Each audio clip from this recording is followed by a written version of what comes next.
Mike the Fun Killer. Fun killer? Fuck you. I'm a fun birther. I birth fun out of my womb of enjoyment. Sounds sloppy. It is sloppy, but it's fun. Mike's sloppy fun. My sloppy womb fun. You're gross. Stop being gross.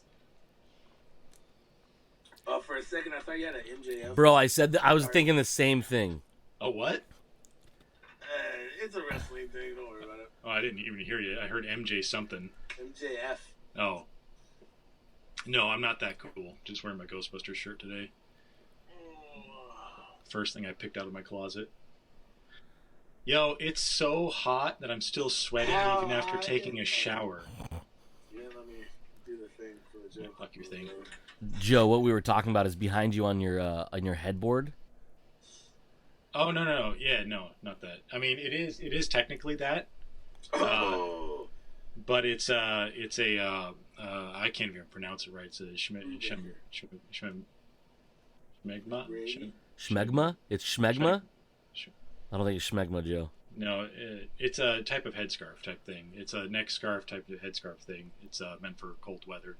Obviously, it doesn't really get cold very much here. It was meant for adventuring times and stuff like that, but those are few and far between now. Why? So, why what? Why are they few and far between? For one, it's hot. Oh, you can go places where it's not so hot. Do a car. Two, you have to have time and money to do that type of stuff. Yep. One of those I really don't have. Some of those things. Yeah. So it sits as a headboard decoration at this point in time. I've had that for years. I thought you guys have seen that. I've had it for probably 5 years or so. Nah, I never noticed it before. Well, thanks for noticing things, guys. You're welcome. Cut my hair and you guys don't notice either? Whatever. I didn't actually cut my hair. Oh, I was like, wait, no, you didn't. Oh, I was all looking, but after your head's cut off, and I was like, I'm moving my screen up and down, but it's not changing your camera, so it's not helping. No, it's not helping at all. Yeah, it's not how that works, Mike. After today, I should have that problem fixed, because I'm planning on mounting my monitor today so I can actually position the MacBook a little bit better than having it almost halfway dangling off the table so I can fit the microphone and the laptop on the table at the same time. And this Darth Vader thing where his head is a bowl. Yeah, didn't you get that from some cool friend? Like that, right? Yeah.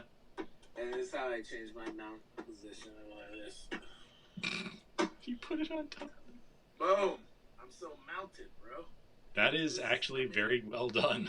It's pretty hi-fi. Like, I don't know if you guys really have the money for it or not. I'm kind of a big deal. Low-key, high-key genius. That's what I've been saying for 4 minutes now. That long, huh? Yeah, let's start the show, fuckers. I'm ready to, I don't know, talk about stuff. He's ready to talk, Joe. All right, then let's kick this off. It's a good thing we didn't start, 3 minutes ago. This is the worst flavor of hint, by the way. What, any of them? Is it? Yeah, right. It's a hit of lemon and blueberries. Gross. It's gross. I grabbed it on accident. It's disgusting. Now I'm unhappy with my life. That would be too. One bad drink can ruin it all. One bad drink can ruin it all. That's what I'm saying. I think this one. Switch to a 0 that he had within arm's reach for some reason. It's 2-drink Mike, dude. That's fair enough. Where the fuck you been? I saw you change your gamer name, and I was like, who the fuck is this? And then it dawned on me who it was. That's funny. He was tired of being ass blaster. I know, right? I got an alert saying, I have a free one. I can change for free. I was like, okay. Everyone gets a free one. Tell them, Spider-Man. Apparently, Everyone gets a free one. Everyone gets a free one. Free what? It's actually tell them, Peter. I guess everyone gets a free one. That's right. A free what, though? Saving. Life-saving, I'm assuming. What you guys do this week? What's that thing called that no one likes doing? Work. Ah, you did work. I did work too. Lots of work. I agree. I don't like work. Mike, you do a lot of work that you don't like? Yeah, always. Yeah. All the work I do, I don't like. Right. Shit, there was something I watched something this week I was going to tell you about. Now I don't remember what it was. It wasn't Ted Lasso. No, Nope. It wasn't Ted Lasso. Nope, because he's a bitch. Nah, because I'm the new Mike of the group, I guess. No, I'm still going strong on that. So, You sure? Yeah, you're not. Okay. You have a lot to catching up to That's fair. not catching up to catch up to Mike. Yeah. I will eventually. Like Ted Lasso was really good. I just fell off. I need to eventually finish it. It's like watching Foundation. I know Foundation is pretty good, but I just fell off of watching it. I knew it was pretty good, but I don't care enough to watch it. It's one of those things that I have to be in the right state of mind to actually pay attention to a show nowadays, and I'm just not in that frame of mind much. You know what I mean? Like you'd rather just throw on something stupid and just kind of zone out. Yeah. Yeah, rather than pay attention to something. That's what early stages of depression looks like. Yeah, I know. I've been meaning to talk to somebody. But yeah, Somebody right there. more professional. Oh, sorry, Mike. Sorry, Mike, or whoever you were pointing at. On my screen, it's Pointing at Mike. Could have been pointing at one of the cats for all I know. I don't let them in here. They wreak havoc in here if I had to shut the door. Right. Cats don't like locked doors. No, they don't. Oh, you watched 65. What did you think of it? Cody, I don't know if you watched it, Mike. Nah, I couldn't get into the idea of it. So everything is basically explained to you in actual text on the screen at the beginning of the movie, which basically sets the tone of the movie, saying, "Hey, this is a spacefaring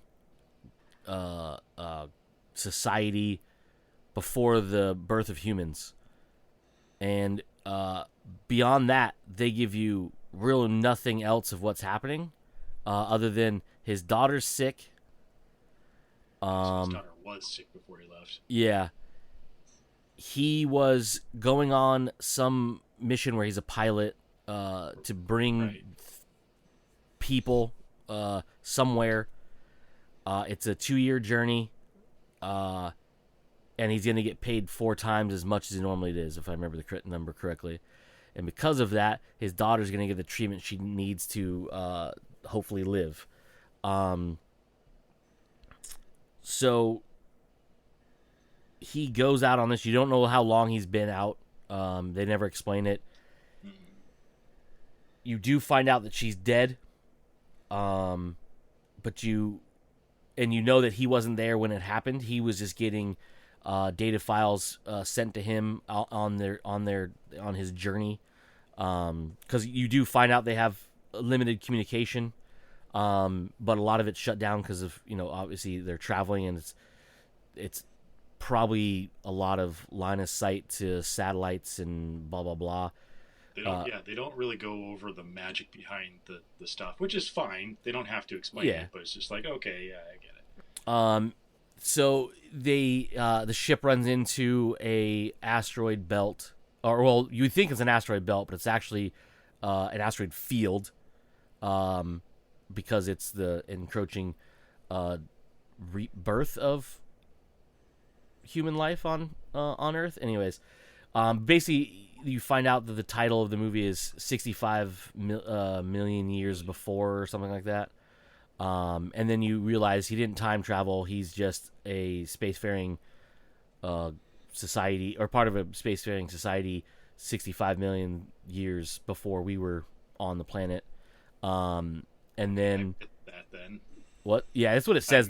Yeah, that's what it says in the title, or not before the title. So before basically, you meet the text crawl, like a Star Wars thing, but it wasn't Star Wars. Yeah, I so vaguely remember reading that. I don't think I was paying attention to the movie. Yeah, it's part of the depression. So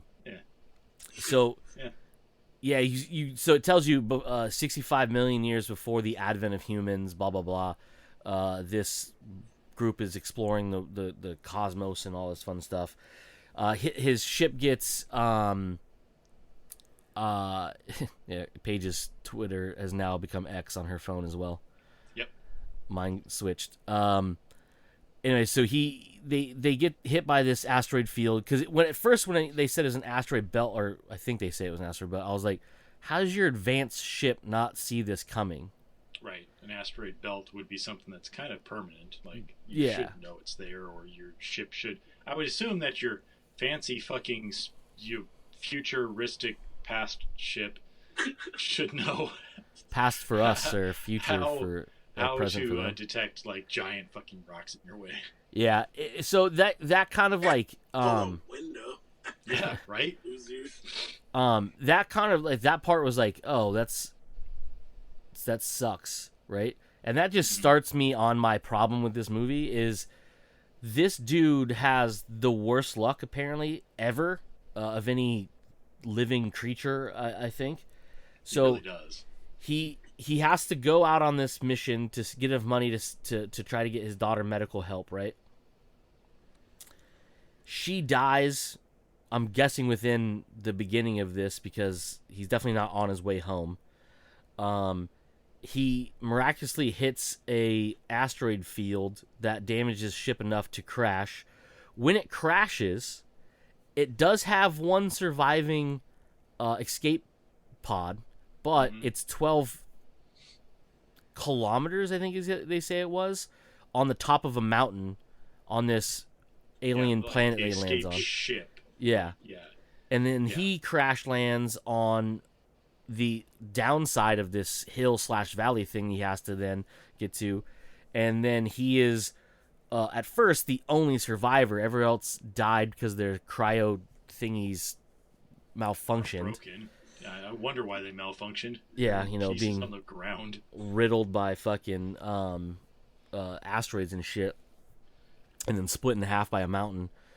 And then he just gets, like, he sprains his ankle at one point. He wakes up after the crash and he has, like, a shard of metal in him. And all he has is apparently an upside-down can of that compressed air to spray on it because it doesn't seem to do much other than just make it I'm pretty frosty. sure that shit was infected later in the movie. Oh, it was, yeah, because he looks at it and it's got bubblies on it, and I'm like, well, that's not good, right? That your futuristic space goo medic stuff didn't quite work there. I think the real problem is that he like went headlong into like that swamp right after spraying it on there with nothing I but forgot like about that. a flak jacket and like a leotard essentially.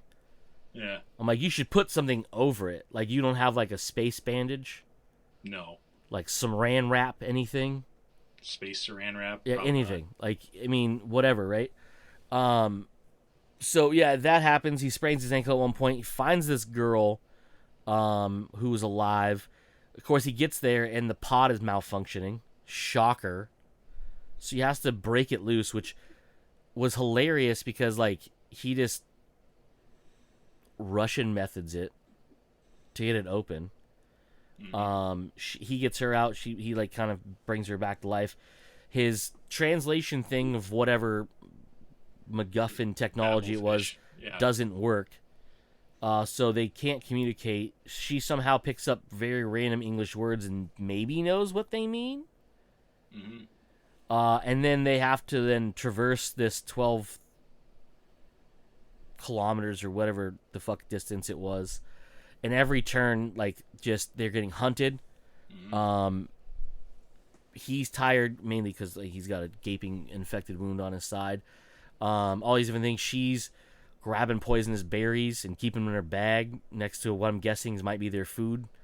All sorts of shit. Being that like annoying kind of asshole survivor too. Like here's a dude that's literally trying to keep you alive, and I get there's a age and a language barrier there, but like when she just because doesn't she like get mad at him and run off at one point? Yeah. Yeah, she sees the one baby dinosaur being trapped in the tar pits, and he's just like, well, such is life, and she's like, no, we have to save it, and then it ends up getting eaten anyway, which is kind of hilarious. But it's like, yo, bitch, I just would have let her go into the tar pits. It'd have been like, you know what, you chose that yourself. I don't really fucking care.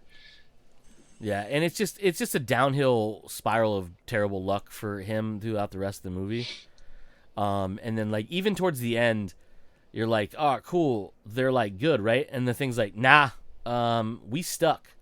Mm-hmm. And he's like, oh, that's cool. Let's get you unstuck. So he like does the thing. And they're like, all right, cool. Green across the board. Let's go. Asteroids start landing, or meteors at that point, right? Whatever you want to call them. Meteors, yeah, because they're Just entering start, the atmosphere. yeah, pelting everything around. Meteorites. And he just happens like, and I get it, like, back then, like, there was one big supercontinent or whatever, right? And, like, that's, like, what's getting hit, I guess. I don't know, whatever. But he just has, like, the worst luck because, like, he is, like, the one area where, like, the big asteroid's going to land. So, like, Yeah, it was all literally this... like he landed in the spot where like the asteroid's like, I'm hitting you, Adam Driver. It's Yeah. just like following him. It is not, like, I realize the asteroid's probably not, like, I'm going to hit you, but I'm going to hit right next to you, which is going to do enough devastation because, like, you're, like, 11 feet from me, so that's going to, like, you know, destroy you and everything around you. And so I'm like, wow, that's oddly just terrible luck in general. But then, like, he's like, cool, let's go. And she's like hemming and hawing. And I'm like, no, you knock her out, you strap her in, and you launch this bitch before what happens, Joe? It gets pelted by meteorites and then falls off a mountain. And what does it do? How does it land? If you guessed upside down, Mike, you'd be correct. And then guess what happens then? So he has to go out and free the debris so it can right itself, right? The apparently self-fixing button isn't working. So that sucks. So guess who shows up? I thought it was me as T-Rex friendly shot in the eyeball from earlier. But it's two more T-Rex thingies. Or whatever the dinosaur they were. Because they weren't really T-Rex. Because they had the ones with the horns. Anyways, doesn't matter. And they can run on all fours. So they're not T-Rexes because they got bigger front arms. Doesn't matter. Anyways. So he's like, well, I'm going to go fuck them up. And you're going to stay here. And I was like, well, that seems like a terrible decision. Mm-hmm. So they whole, like, do the thing. And then he gets to a point where, like, he's about to be, like, lawyered from Jurassic Park. Right? And the little girl who just keeps coming in clutch, apparently, knows how to do the projection thing from his little spyglass thing and projects his daughter out there so that the space T-Rexes or whatever are like, oh, another human. And they, like, dumbly go over and just, like, try to munch on the hologram. And he's like, no, that's my daughter's hologram. I'm going to murder you. And then he, like, space kills him, right? And you're like, oh, well, that seemed like a pretty easy, oh, no, One Eye's here. So, Angry Dino from earlier in the cave, which I skipped over because that part was so terrible, he shot a bunch in the face, and somehow that just didn't kill it, so it just made it matter. And now it's back for revenge because, duh. He then... vengeance on the person that took your eye. Yeah, he then books it. Like... He fucking, like, Usain Bolts it away from the ship to draw it away, right? Mm-hmm. And then so you're like, oh, cool, he's going to sacrifice himself. That's great. She doesn't know how to fly or use any of that electronics as far as I know. So that's cool of you, Adam Driver. So he's running out there. This T-Rex thing is like, I'm going to eat you, or at least bite you a bunch so you're not alive anymore. And then he is in the middle of this field, and all of a sudden, he, like, stumbles again and, like, sprains his ankle more, and he's about to get munched on, and then the little girl comes and stabs it in the other eye with a poison stick that somehow she still has, even though I'm pretty sure she dropped it earlier in the movie. Because she made the poison stick with the berries. Yeah. I'm not going to lie, I checked out at this point, and I think I started doing dishes. It makes sense. Everything you were describing, I'm like, wow, I didn't see that at all. Yeah, no, it makes sense. This movie is not good. Like, there's, like, 65 million reasons why this movie isn't good, and I'm skipping over, like, a lot of them. I called it boring. So she stabs it in the eye, and instead of, like, you know, ferociously slinging itself around, it just kind of croaks and falls over. And I was like, this motherfucker shot it a bunch in the face with a gun that was, like, blowing heads off dinosaurs earlier. Right. He had it in like laser shotgun mode or something. Yeah, and then like this thing's just like nah. Got peppered in the face and said, I'm gonna come back later. But a stick in the eye, yeah, it's probably poison. It's poison, whatever, right? I get it. But like, isn't gonna fight. Like it just super fast acting poison. yeah, dude. I was He like, got the shit so bad that he died. yeah, bro. I was like, okay. So then they go back and they launch, and it's pretty tense because like you think, is like his luck gonna hold and like they're gonna get hit by meteorites or whatever? Nah, they like make it out or whatever, and then like you think they're gonna survive. I don't know. Maybe we're gonna get 65.5 later on or something. I don't know, but it just wasn't. It wasn't good, and you could tell that a lot of it was budget related because I guarantee they didn't get a whole lot of money. I do believe this was made during height of pandemic. The special effects were pretty solid. The dinosaurs looked good. A lot of the lighting was good. It didn't really do that. But it's the little things like the sets just looked real fake. Like real, not rock. I mean, I get you can't find like, terrestrial rock from back then, but it's like, it just looks flat and like real fake and like convenient human-sized holes. And I was like, and then like his backpack with all its technology, the little lantern things that he just like can break. Space grenades that he just had like a Yeah, dude. Of. Yeah, I was like, bro, why? But anyways, like you have all this stuff, but you don't have like a tent. Yeah, right. Nah, no survival tent. You don't need tents in space. Yeah, and like they never tent in space. I don't know, dude. It was just there was a lot of problems, and the fact that this movie had 4 actors in it, like there's 4 credited actors in the credits.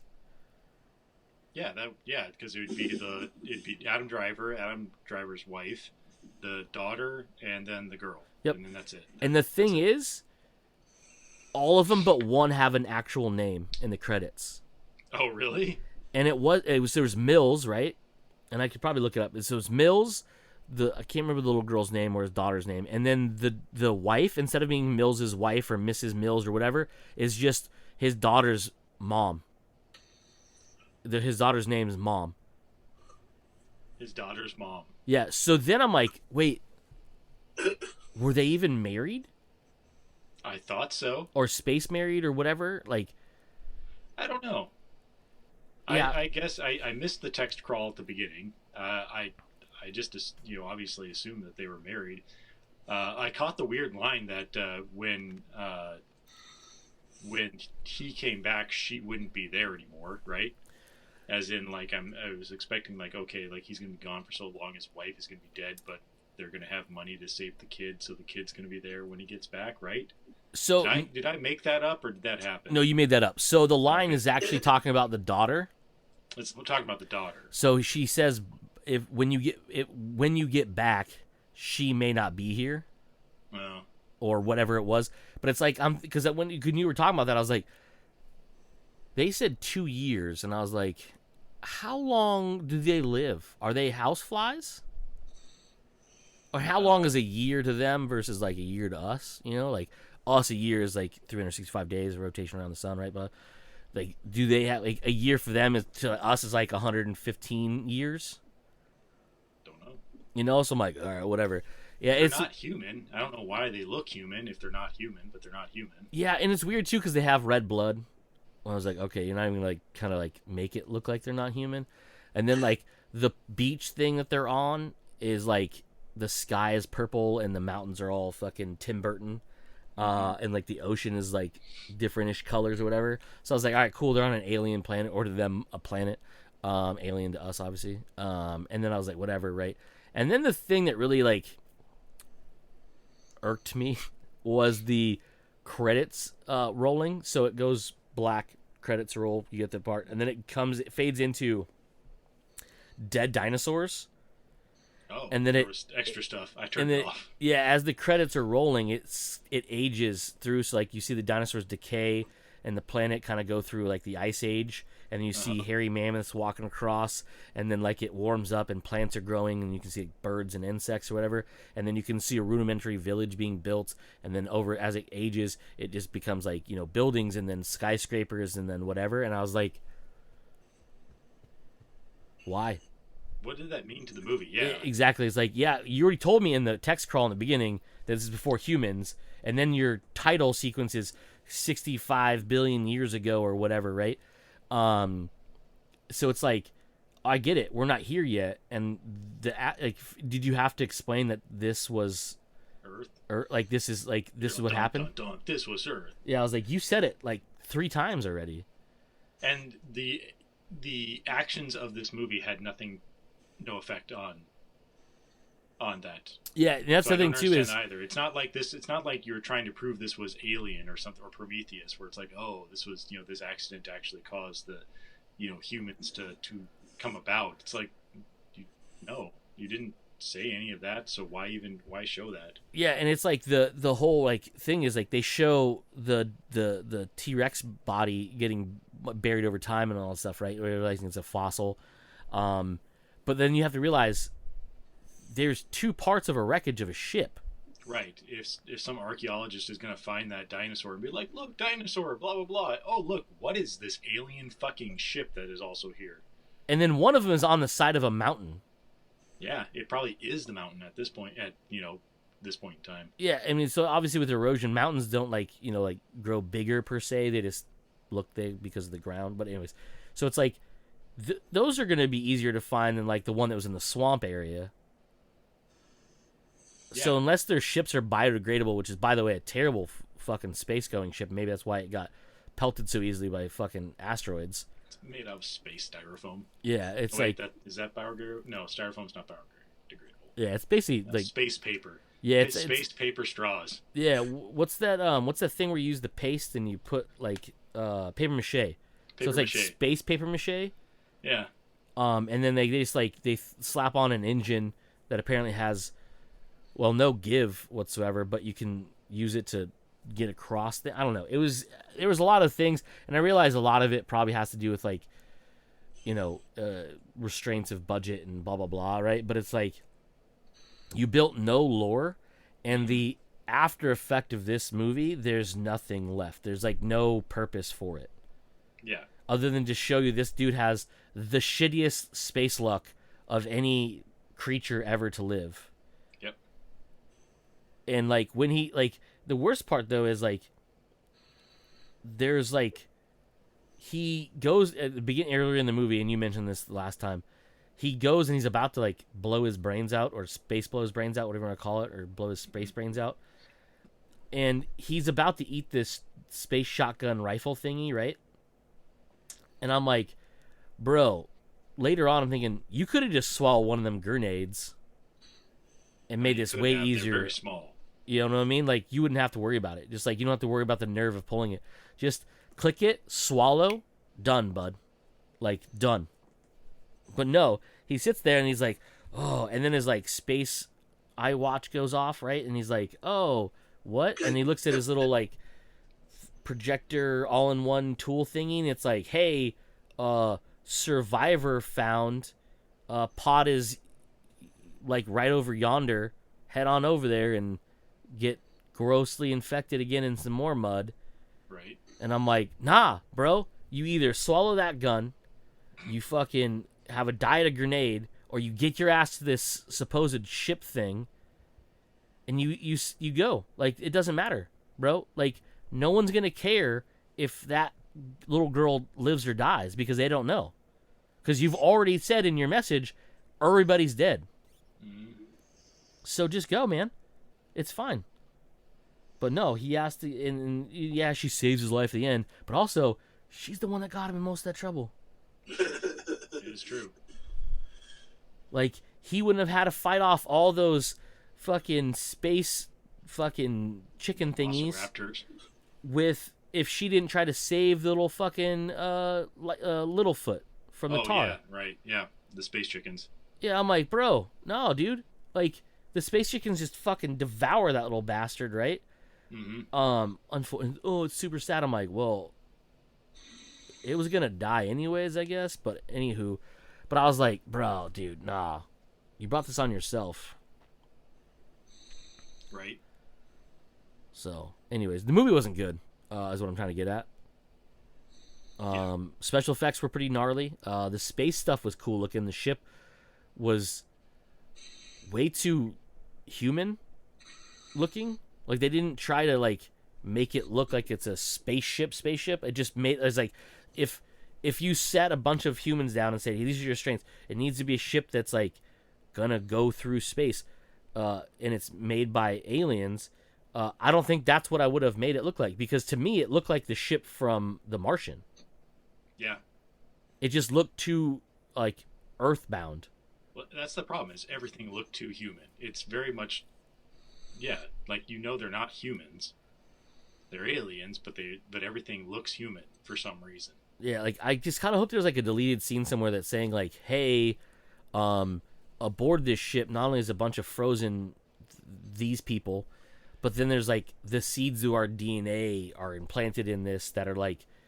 And that was one of the problems that I had with this movie is like it was an hour and a half long, and it felt like there should have been more story to this. Yeah. Oh yeah. Like why the fuck were they out there? Yeah. Yeah. Because I don't know. So ultimately, you didn't like it. Nah. I didn't like it. I found it boring. Yeah, it was not. I didn't even watch the end. Yeah, it was not great. They did other stuff and just let it play out. Didn't even know that there was a credit scene showing the Earth evolving. It made its Watch money anything back, good though. this week, Mike? Nothing new. I've been on a kick of old Harrison Ford movies lately. That's a very good decision. Yeah, not Indiana Jones though, because I haven't seen the new one. But I'm watching like his old movies. Started with The Fugitive. Nice. We did Regarding Henry. Ooh. Air Force One. Very good movie. Man, have you seen it lately? Air Force One? No, I Yeah. think it's been at least 6 years, I want to say. Let me look up Maybe what more. year that came out real quick. I'm going to guess 97. That feels like a very 96, 97 movie. Yeah, 97. Good call. No, my Harrison Late Ford 90s, movies, not all of them. bad Some. year for CGI. Like, just a Oh bad yeah, time. no, yeah, Jesus that was like Christ. very early. Like, It's CG. so the movie itself is so good. There's like 4 scenes that are just so blatantly awful looking that you completely get removed from the movie. You're like, Okay. oh. I know the crash scene at the end looks terrible, especially compared to now. God, I'm trying to think of any other. What are some of the other scenes that were CG in that movie? There's a scene where like the back of the plane opens up and they're like fighting. Yes, the parachute scene. Yeah. Mm-hmm. It's rough. But like there's a couple other ones and just like weird not needed shots, like B-roll shots that were 100% CGI, and you're like, why would they? This came out in movie theaters on a giant screen. They should have done that. Yeah. So, but other than that, the movie still holds up pretty well. Harrison Ford's pretty good. Made me think, because I saw a couple weeks ago, I saw the new Mission Impossible. Have you guys seen that yet? No, I haven't seen it yet. Yeah, it's pretty awesome. So I've heard. Kind of, I mean, it's ever since part 3. I mean, part 4 is where it kind of turned. The franchise kind of was like, well, now we're just going to be built around these giant stunt and location pieces. We're just going to let Tom Cruise be Tom Cruise for a little while here. Yeah, and then so I started talking to my friend about the difference between like movie stars and good actors. No, not you two. Somebody else. Wow. I went to see Mission Impossible with my buddy David because his girlfriend Karina and my wife Jane went and saw Nickelback. My wife. And we didn't want to go see Nickelback. Nice. So we went and watched Mission Impossible. The difference between like good actors, like really good actors and movie stars, and then like there's only a couple of them that cross like check both off. So like Tom Cruise, like movie star, right? Yes. But hasn't been like an actor in a long time. He he has been accused, I have seen, of playing Tom Cruise in pretty much every movie that he's done in a very long time. And, I have to agree, but at least he plays Tom Cruise very well. That's true. But, like, back in the day, he had some of those, like, movies where he was, like, the young guy in Hollywood coming up. And he could play the asshole, or he could be, like, in a courtroom drama and pull it off. Kind of want to see him do that one more time before he fucking, takes that final spaceship to the sky or whatever. So obviously he did Maverick. What was the other? Jag? No. Jag? You're gonna say Jag? Jag. Yeah, he was on that TV show Jag. He was in that TV show Jag. No, he played the lawyer in that one movie with The Firm. No, not The Firm. The military one. Oh, a few Good Men. Jag? Good Men. Yeah, no, A Few Good Men. Was it Jag? Was it Jag? Was it Jag 2? No, it's A Few Good Men 2. A few more good men. Yeah, more good men. More good men. And then I started thinking... you can't handle the truth. Movie star, right? Mm-hmm. Denzel plays the same character every movie, and nobody gives him any shit for it. He has, again, started to do that as well, yes. No, he's done that the whole time. I've watched... You think that he's done that the whole time? Yeah. Okay. I was trying to find out who's the best... Who, in your guys, because I thought about this for like 10 minutes. I found an answer that I kind of liked, and I didn't think about it anymore. But who, in your mind, would cross both off? Like a current actual guy or girl who's a movie star, like a legit movie star, and a really good actor? Well, I mean, the first one that obviously comes to mind is Daniel Day-Lewis. I mean, that motherfucker can just disappear into a role. Gary Oldman. What's his name? Gary Oldman. There we go. Gary Oldman is the other one that comes to mind. That is just like a fantastic actor, and I don't know if I would actually call him a movie star. Yeah, because he doesn't really carry a movie. He's very good at playing the side character. Yeah. So yeah, you're right. While I want to call him a movie star and one of my favorite actors of all time because he is such and they're good actor. Prefaces, but they're all movie stars. I get that, but you know what I'm saying? Like they're like Hollywood A-listers. You only like I can billboards. I maybe want to say Bradley Cooper. Just for his work as like Rocket Raccoon, what he's done for I never saw whatchamacallit with what's her face, that singing movie. Oh God, Stephanie would be her actual name, but Lady Gaga would be her professional name, and the movie is Star is Born. Yeah, sure, all of that. She's the one that doesn't die in it. You're welcome, sure. Mike. I heard he did pretty well in that as an actor. Yeah, not bad. Yeah, not bad. So he could be considered a movie star because he's also done a lot of those high budget action movies and stuff like that. And 18. He can actually act as well. So those are my answers until I come up with something else, unless maybe Cody or something. Give me two. So Bradley Cooper's a good one. That's a good one. I didn't think about that one. So when we say movie star, we're talking like carries the movie. Like carries the movie. Name. So I would jump to like Russell Crowe.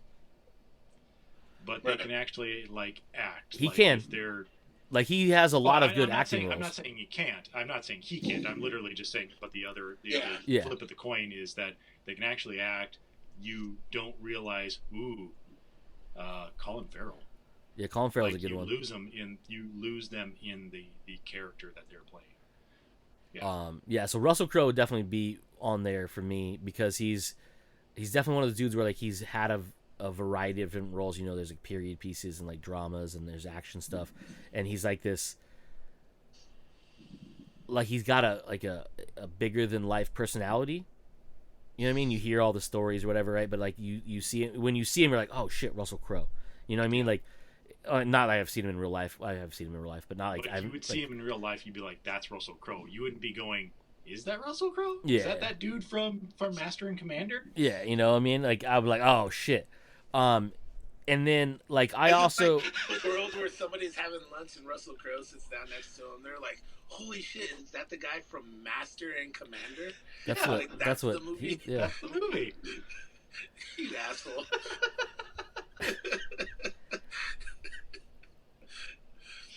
I would also I would say Christian Brad Bale Pitt. also comes to mind. Brad Pitt's the one I came up with. Brad Pitt was the best one I could think of. And I think it's because So I watched Bullet Train not too long ago. Fantastic movie. It's so good. I love him in that. It's So good. everyone in that movie is fucking fantastic, and Yeah. like just the balance between like it's so I know like it's obviously from the producers of like John Wick and shit or whatever, right? But like, right? Was it John Wick that produced it? The director, I thought, was. I can't remember whatever. I can't remember what it was now at the top of my head. Anyways, but it's like one of those things where like that movie has like one of the best balances of like action and comedy, and sometimes they're like intertwined together. Mm-hmm. But then you like, it's that thing where you see that like that Brad Pitt is like 3 different Brad Pitt characters rolled into one. So like it's like it's like him from like Rock and Rolla, right? It's him from like Mr. and Mrs. Smith. If you remember that movie with Angelina Jolie. I never saw it. And then there's like that like mischievous side of him from like the Ocean's movies. Yeah. Where he's like this, like he's suave, but then he's like also just kind of like a douche. No, but In like the best way possible. Not like I hate this guy, but like, man, you are such a douche. And I love it. So that's I would say like Brad Pitt would definitely fit that jump into say movie star, like that what Mike is looking for with the stipulations, because like he is like he's very recognizable, right? He's like a bigger than the normal personality out like things. But then like you look at like the stuff he's done, right? And he has been a little bit like there's a little bit of typecasting and stuff, but like not a lot of it. But then you look at like, you know, obviously in an ensemble piece like Rock and Rolla, for example, you can't really have like or not, it's not Rock and Rolla. No, it's the other one. What's the one he was in? Oh, Snatched. What? Snatched, not Rock and Rolla, Snatched. You look at Snatched and you're like, there's not like one person in that movie that is like the lead. Like I know Jason Statham is obviously like, you know, like the main character that kind of follow, right? But everyone in that movie is just so good in every scene that it's hard to say like that's a Brad Pitt movie, that's a whatever, right? But like when you look at like when Mike says like he can carry a movie, right? But then to me also it's like one of those ones where like whenever Brad Pitt is in a scene in a movie, and I'm not talking Deadpool 2, but like for example Burn After Reading, you often remember Burn After Reading and you think, oh, Brad Pitt was like the lead in that movie, but he wasn't. He was a side character that ended up getting shot in the face by George Clooney. And you're like, oh shit, that's right. To me, that makes him like definitely a movie star, because like those bit parts, you're like, oh shit, that's a Brad Pitt movie. And then you're like, oh, no, it's not a Brad Pitt movie. And like Tom Cruise definitely fits that, because then you look at like he doesn't really have small roles he's ever in, except for like Tropic Thunder, obviously. But like Tropic Thunder, have you seen the stories about how he ended up in that movie? Yeah.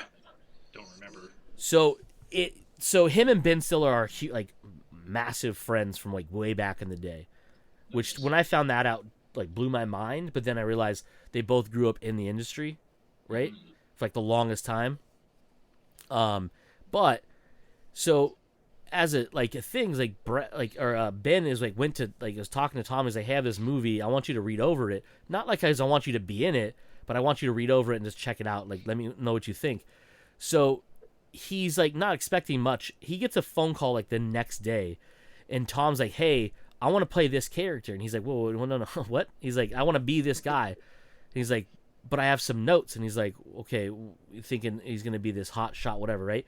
He's like, who do you want to be? He's like, I want to be the talent agent. And he's like, why? He's a piece of shit. He's like, yeah, but I want to make him worse. And he's like, wait, what are you talking about, right? And he goes, this is how I picture him. Receding hairline. I want to be in a fat suit. I want to have these gross, hairy hands. And I want to dance. Tom's manager is just like, what? And Ben is like, oh, this is a joke. Okay, ha ha ha. He's like, no, seriously. And this is what I want to do. And like the whole thing of like him singing that song, that's all Tom Cruise. It was a fantastic role for him. I forgot about that. And that kind of shit is like, that's a movie star, right? Yes. Like, that movie's ridiculous. You couldn't make that movie nowadays because of the shit they do in it, right? It was like right on the cusp of like, you're gonna get fucking canceled for sure. But that part, like, you could just cut everything except for like just him and have that like sizzle reel of like Tom Cruise being ridiculous, and that still would be one of the funniest movies ever because he's so fucking ridiculous in that movie. And it comes down to like just his weird mannerisms, the fact he has that Bluetooth earpiece in like all the time, and he just looks like he's sweating. And you realize he's probably sitting in a super air conditioned office somewhere, and he's just glistening. You're like, oh, that's gross, and it's great to hear. Like I liked that movie. I would almost say I love that movie because it's just so ridiculous. But like hearing that story come from like Ben when he tells that story like on like interviews and stuff cracks me up, because then it's like that is not the Tom Cruise you think of when you think Tom Cruise, right? But it's like it's so ridiculous that it's just great to hear. I love those stories when you hear that shit, when you're like you hear an actor doing ridiculous stuff like that. Like how John Cena became a mermaid in Barbie. Yeah. Anywho, sorry. That's my thought, at least. Good thought. Good thought. Oh no. Oh, what? I thought my phone was about to die, but it was an app that was not loaded right. No. I was closing something out because I got a notification I was trying to get rid of, and I was like, why isn't this app working? And I think it just got an update, so it's like, I don't know what to do right now. Doesn't matter. Fair enough. I did want to. I was gonna bring something up, and I can't remember what it was now. Oh, Remnant 2. Ah, yes. Okay. So, Taj doesn't listen to this, so I can say it's funny to me that he was all like, "Oh, what game is this?" Even though I literally sent the fucking trailer for it. He doesn't pay attention to a lot of stuff. Yeah, but my favorite part about this is it's a 2 to 3 player online game. Uh-oh. So was it one, only 2 to 3 player? I thought it was full 4 player. No, so I thought it was 2, but then I was like watching more videos about it because I kind of I was interested in like seeing what it was about, right? Because the trailers don't really give you too much about what the actual genius behind this game is. For apparently everybody is talking about. So it's a looter shooter, third person, blah blah blah, right? Yeah. RPG light, but it has procedurally generated dungeons and worlds, and there's so much so that the storylines that make you go into these dungeons will actually be different for everybody. So if Joe's playing it by himself and Mike's playing it by himself, I'm playing it by myself, and we all are going through the campaign, our campaign will be different because of the choices we make, who we kill, and what we do. Interesting. Because apparently part of the procedurally generated randomness is it will interject puzzles and move bosses around. So there could be a boss fight that is basically 4 doors down a hallway for Joe, but in mine, it's 17 doors down a separate hallway, through another door, down another hallway, and through a big old hole in the ground. But the Mike could play it, and he could open the first door, and he's in the boss fight. That would be a very Mike thing. Because, Mike's our Leroy Jenkins for sure. Yeah. That pissed me off, but also it's on par. Yeah. So, and the other thing that's cool about this game is it's a much like most games now, there's different classes or they call them archetypes in this game, which is actually a better name for them than classes, because they're less of, hey, this is your lane you have to be in. It's basically more of like a type of playable character because of the powers they have or the abilities they have, versus like the type of guns you have to use. They're more proficient in certain types of weapons, but if you don't want to use those weapons, you don't have to. But then down the line, because you start off, there's 4. 4. Doesn't matter. But through playing the game, you actually find other archetypes that you unlock. And they could be as just like finding a dead body and then looting that dead body, finding an item that when you go back to craft it or turn it in, it unlocks a new archetype for you. Cool. But then there's an artifact you get later or through the middle of the game, I guess, that lets you combine archetypes.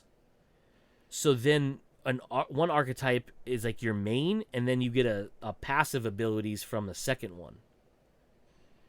So then you can kind of move those together, right? But then this is where it gets real interesting, Joe and Mike. You can swap archetypes whenever you want. That's cool. So you're not locked into just being the gunslinger or the medic or the hunter or the challenger. I believe is the 4 you start with. You can actually switch between them all, and they can actually be all similar, but also all different. But then you have the ability to, as you find other ones, add that secondary one on to make it even more different from another one. So it's just, I mean, there's a lot of the couple reviews I saw said the campaign is not very long. It's about 20-ish hours, but that's not really the reason you're playing this game. The reason you're playing this game is to go through the dungeons and watch them kind of recycle themselves. And then even a dungeon you've already beaten, you can re-roll it as another version of it and go back through and play it. And there's certain ones that when you beat the boss will unlock a different item depending on how you beat the boss or when you beat the boss. And I was like, that's kind of dope. So I was like, that's kind of interesting. And so it's published by Gearbox, who's the maker of Borderlands series, but it's made by Gunslinger Games, who before they made the remake of or remaster of Darksiders 2. They made Darksiders 3, but the team that's involved in this is actually the team from Crytek. Oh. Yeah, so, and it's a different team from the first game. The first game was, everyone was like, oh, it's a good game. It was a very sleeper hit that not a lot of people ever heard of or played, mainly because it was like, I think it was like a very low like promoted title or whatever, right? I can't say I heard of of that. Like when this came out, everybody was seeing like Remnant 2 trailers and reviews and stuff, and I was like, what the fuck was 1? Yeah. I had no idea what 1 was. We're already on 2? Did we start at 2? Yeah, so actually, it's funny, too, because 2 is actually That's what like... I'm going to do is I'm going to make a game and start at 3. Well, and it's funny... People are going to be like, what the fuck was 1 and 2? Remnant 2 is actually kind of the 4th game, because the first game was a VR game that got later turned into a third-person melee fighting game. Not like a fighting game, like a melee beater-up RPG type style game. And then that developed into Remnant from the Ashes, I think is what it's called, which you don't have to play. You don't have to ever know what's going on in it because they kind of sum up everything in this one. And this one has like a somewhat of a different narrative, but some of the characters are returning characters because it's the same world and everything like that. But I guess you, like Mike can probably tell us, do you feel that you're playing a brand new game or do you feel like you are playing a sequel? The only thing that makes it feel like it could be a sequel so far, because all I did was, because games take forever to download. I did the quick like build your character thing, and then most games have like that intro phase before you get to walk around and start asking questions. I just did that part. Okay. Where as you're going through, it tells you look for these, and then you fucking collect something, and you eat something that helps your health, and you get a couple bad guys, and then right before you get set free, you get beat up by a big old tree. You get tree raped. The only thing that makes it feel like it could be a sequel is the fact that you're going to this place called the Ward, and it's established that this is a thing. And they even reference in the dialogue, they say like whatever they call the bad guy, like the roots or the root system or something. Yeah. They refer to it like they know they're losing, but they're not giving up without a fight. Like they made little references like that, like we've already done a chunk of it, but there's still work to be done, kind of thing. But other than that, I mean, because I've played, part one of games that kind of just throw you into a world like that too. So I don't. So far, it doesn't really seem like you need anything, and they're giving you all the background story you need to continue on. Good. The mechanic seems weird, just because it's not the same as like the last couple of games I played. So I kept melee punching a giant tree. I was like, that's not gonna help anything. This thing's really angry. Oh, And in then that because case, I was the only actual player, it kept fucking attacking me. yeah. Like there's four of us. These three over here, I'm kind of off behind some stuff, taking shots at it, and it just looks at me. So I run towards the group of people because I'm like, better you guys than me, right? And it fucking runs past those people.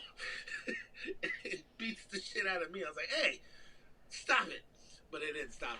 But we eventually killed it, and it was a good time. So, Mike, you can make your own decision, but I would say when you get to the part where you get to pick your archetype, pick Challenger. What's that mean for me? So what that means is he's proficient with heavy armor, saws and flamethrowers. He has a berserk mode. Yep. Or becomes basically invulnerable apparently. But also you carry around a big oversized sword that looks like a chainsaw. But also you use like a shotgun that everyone says is like real fucking dope. It's like a big old drum shotgun or whatever. But you can just run into things and start hacking away. But also you have like the berserk mode where you just like start punching things. I'm assuming there's a point where you could add accessories to your character's like look, because in the trailer you saw that one. I think it was the chick character had the fucking like the cowboy hat and the bandana and stuff. I was like, bro, right? I want to look like that. Yeah. So you can adjust your look. So when you first pick your archetype, you get a starting outfit. So the challenger looks like a knight, like he's like cobbled together armor with the giant sword and the shotgun. The hunter has like the bandana with the glowy eyes and like a hood, I think. The medic has like goggles, a mask, and like a scarf.